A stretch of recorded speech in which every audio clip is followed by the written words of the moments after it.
Hello, sports fans. How you guys doing today?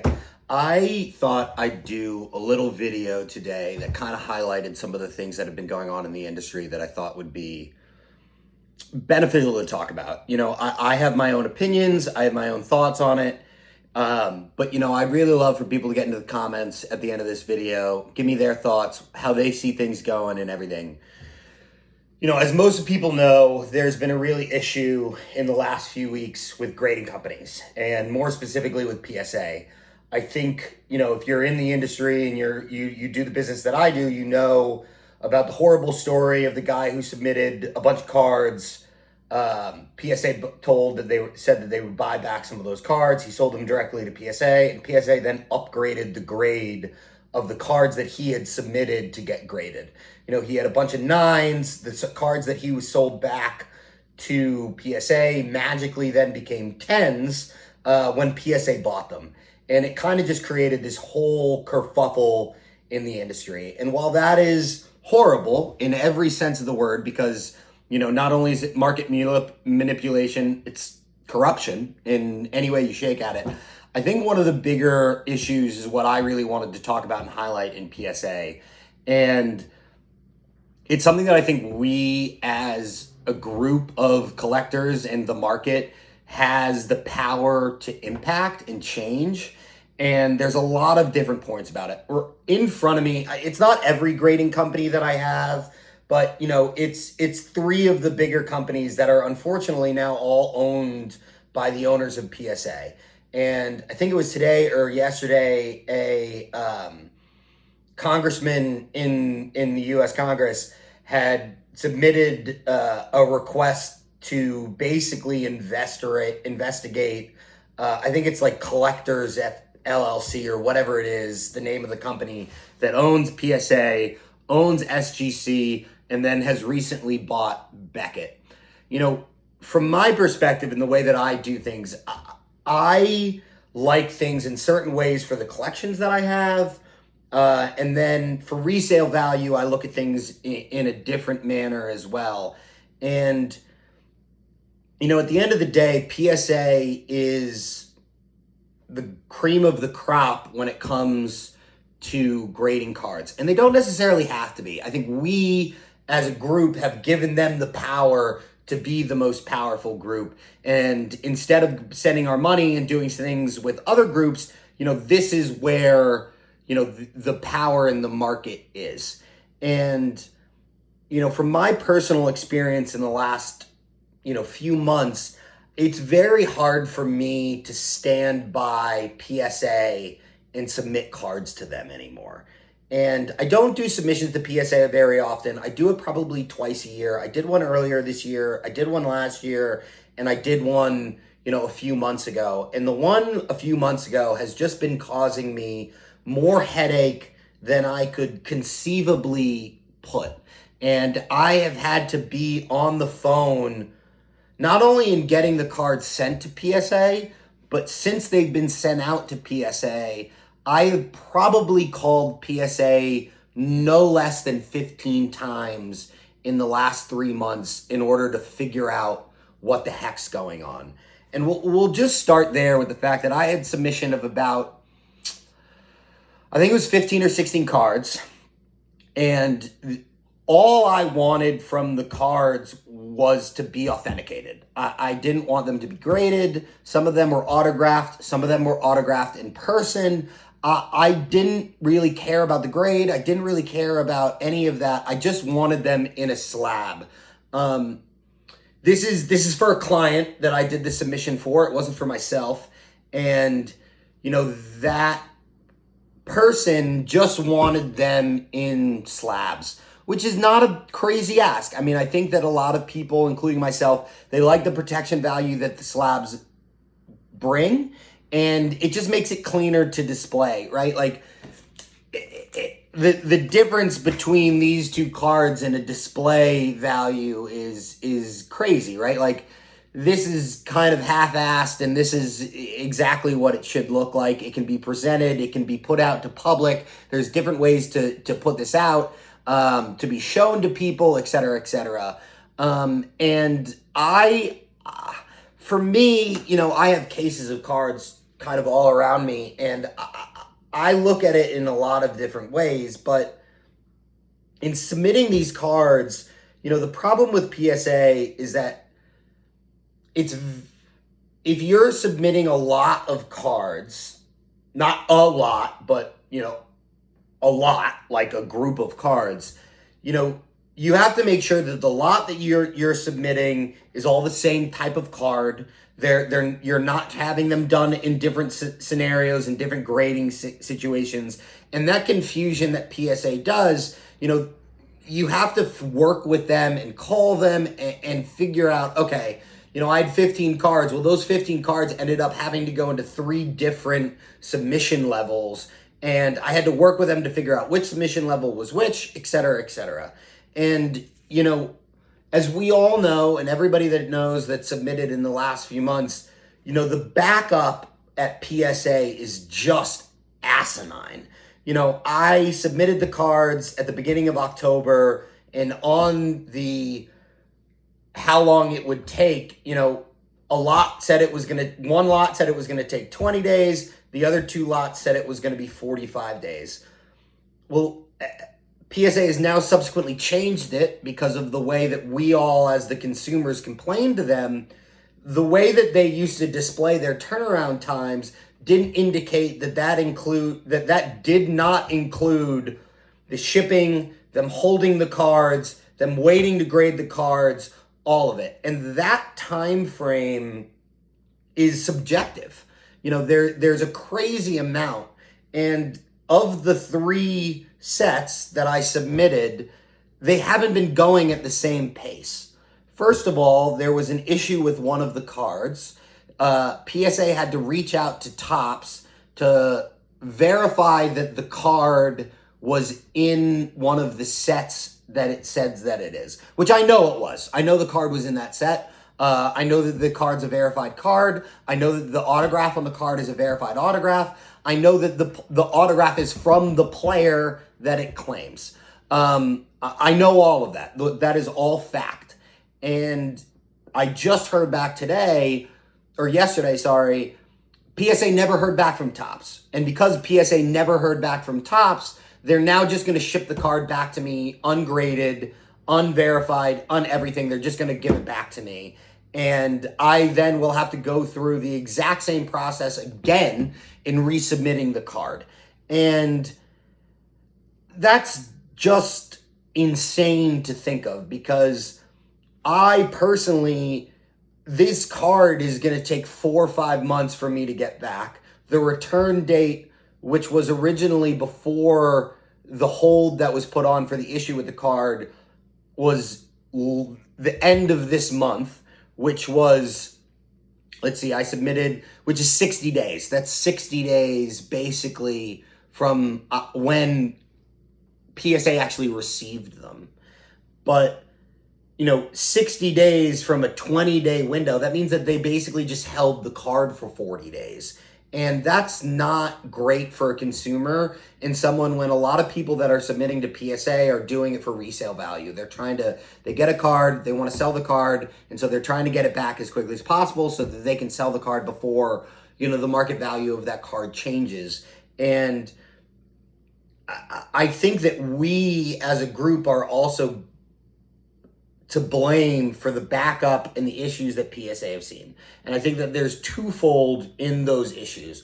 First and foremost in those issues is that the market and we as the consumers have just decided that PSA is where the value holds. I mean, these 2 cards are both graded 10s. One is from, I think this is SGC. The other one's from PSA. If they were the same card, the value of these 2 cards, just because this one's in PSA and this one's in SGC, are vastly different. There's no reality in which an SGC 10 is worth the same as a PSA 10. I mean, granted, right, this is a Nolan Jones Superfractor and this is a Shohei Ohtani autograph. This is, regardless of how you slice the cat, this is the more valuable card. But I'm more talking about the grading of them. And, me, in the way that I deal with things, I don't submit low valued cards. I just don't see the value in it. It doesn't do anything for me. Obviously I like my personal collection to be, set in certain ways, right? And the example for that is, and this is a dilemma that I'm actually currently in, is, I like all of my, pre 1980, pre 1990 cards to be in SGC holders. I like the black. I like the black background. Most of the cards that I have from this set or from these years, are in the SGC card holders, and I like the congruency across the board of my personal collection being in that SGC holder. And me, that is part of the problem, right? People like things in the same thing holders. They like things to be consistent. And I recently bought this Satchel Paige 1948 Bowman, or 48? Yeah, 49 Bowman. And this is one of the few cards from the older sets that I have that are in PSA holders. And I'm thinking of just resubmitting it to SGC to get it into the same holder. And the problem being, and why I'm trying to think about, and my dilemma that I'm having is, SGC is now owned by the same company as PSA. Beckett is now, I'm not sure if the deal is closed, but they are now under the same corporation, and they have been, at least from the people that I've been talking to that do a little more submissions than PSA has been purposely tanking SGC so that more people submit to PSA. And, in them doing that, then that then makes the whole issue even worse, because more cards are going to PSA and the backup continues. But I think one of the larger problems that we have is, there are a lot of people, as I just said, that like their cards consistent and they like them in holders. So PSA is getting, a large amount of submissions of cards that the value of adding it to a slab is not increasing the value of the card, right? It costs a minimum of $25 to grade a card now through PSA. People are submitting, $5, $6 cards that aren't going to increase the value of it so that they can have it in the same holder as the rest of their higher valued or whatever valued collection that they have. And, that constant submission then makes the backup even worse at PSA. And I just think at the end of the day, we've created such a, I don't want to call it a monopoly, but such a reliance on them for resale, for personal collection, for everything, that they then can control the market and do whatever the heck that they want in order to continue to grow and make more money. I mean, I understand it's a capitalist world, but PSA prints money. It's similar to Topps. Like the way that they do things, it's printing money. People submit the cards to them. They will continue to submit the cards to them, and they will print those holders and give them out to those cards. And it's such an easy way for them to make money. And if they never change, they'd make a ton of it. But they, as most companies do, they try to grow, they try to expand, they try to make things a little differently, right? PSA is now getting into the game of actually selling cards themselves. And that creates a conflict in the market that we saw with the controversy that happened not that long ago of them buying back cards. Well, it's in their interest to make sure that the cards that they have are the best graded cards that they can be. And therefore, why wouldn't they change the value? I mean, they are a monster. And I don't really think that they view it as a problem.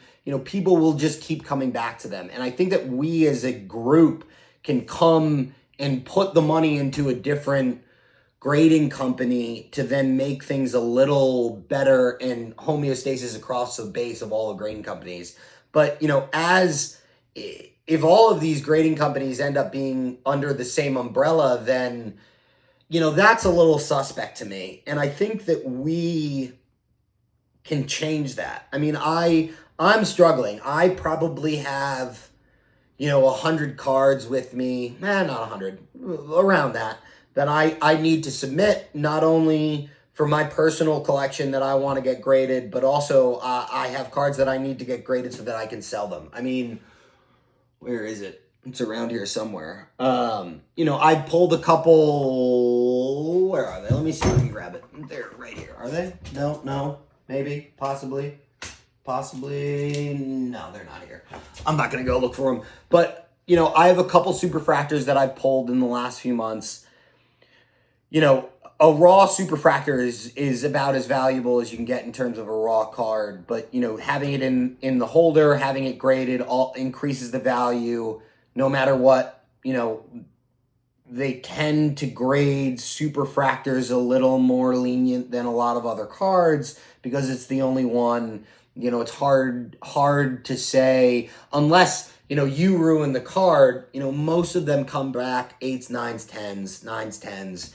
And that increases the value. And those are cards that I want to get submitted because, some of them I want to hold, but I also would like to sell some of them, and that just increases the value. And, that then adds more cards to PSA's holder. But, I'm trying to figure out who I want to support and who I want to send my money to, right? Like, I think that Beckett, I have these two examples of different Beckett grade cards over different periods. One of the things I just truly love about Beckett is the way that they show you the 4 grades. And that then tells you why this is a 9.5, right? Corners 9.5, edges 9.5, centering 9.5, surface 9. It's a 9.5 card. It gives you a little insight into why that grade is the way that it is, and it allows the consumer to basically see and be like, oh, all right, I see the surface blemish on that. All right, I understand why that was it. But when PSA grades a card, when it comes back as a 9, they don't really tell you why that was a 9. They just say it. And, I've seen personally and I've seen online a lot of horror stories of, this is the old PSA holder, right? This is the new PSA holder. If you look at the back of the cards, you can see, this is different, this is different. And a lot of people like the new holders that PSA have. They can secure the cards a little bit better. They're a little more lean. They're a little less plastic. They're just kind of better holders. And a lot of people then send their older cards in to get regraded, not regraded, but essentially just slabbed. And PSA then holds the right to then regrade those cards.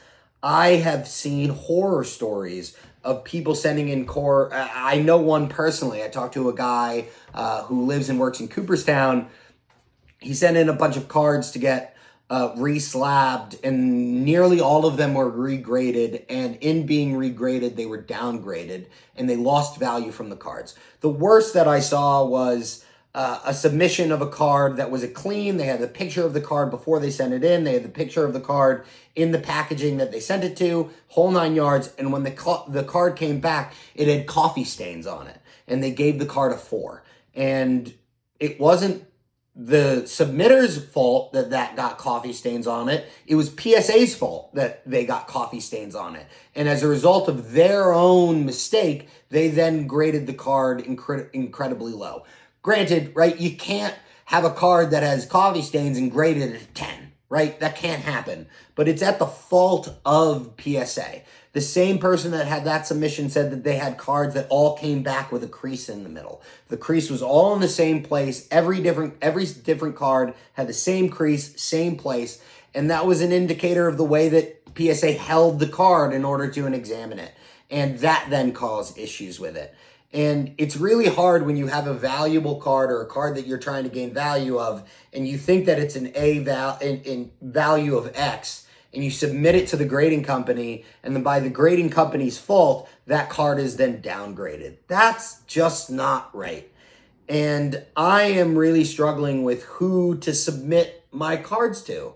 I mean, I've heard great things about TAG, SGC, BCG, PSA, Beckett, they're all different groups, but at the end of the day, all of those groups have different tiers of resale value, right? A tag 10 is not the same as an SGC 10, which is not the same as a Beckett 10, which is not the same as a PSA 10.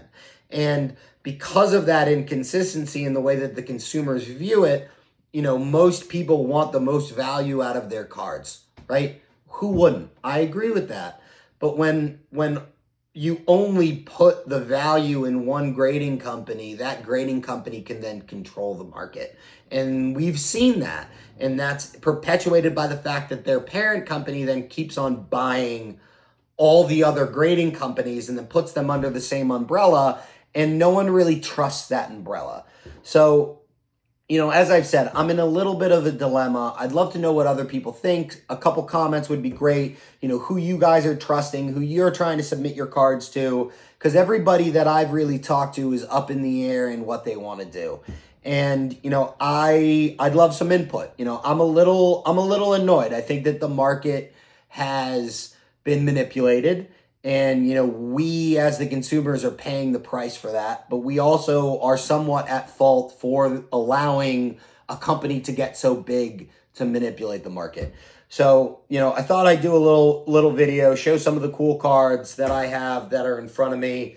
I'm a big collector of T206s. I've got, 15 of these of different players for different reasons.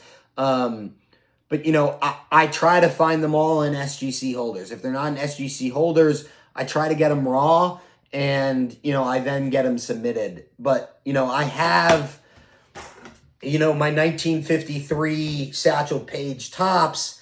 If I send it to SGC, it's going to get an authentic grade. I'm okay with that. I know that. It's not a great card.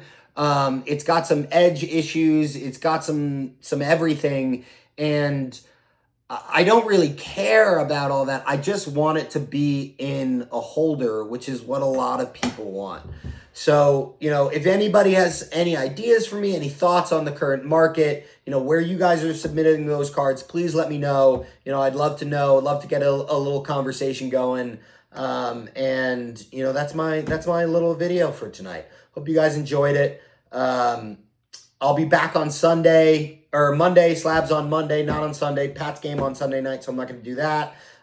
We have found Jeff Criswell's debut batch card. We're working on trying to find it. If anybody has any connections at whatnot with those people or can help me try to track that card down, I've reached out through every avenue that I can right now to try to find it and get it. Please let me know. That would be great. But glad you guys joined. Hope you guys are having a great time. Holiday season is upon us. Hope everybody's having a great Hanukkah, Christmas, Kwanzaa coming up, New Year's in a few weeks. So hope everybody's having a good time, staying safe, and being well. Hope everybody's good. Thanks for joining. I'll talk to you guys soon. Peace.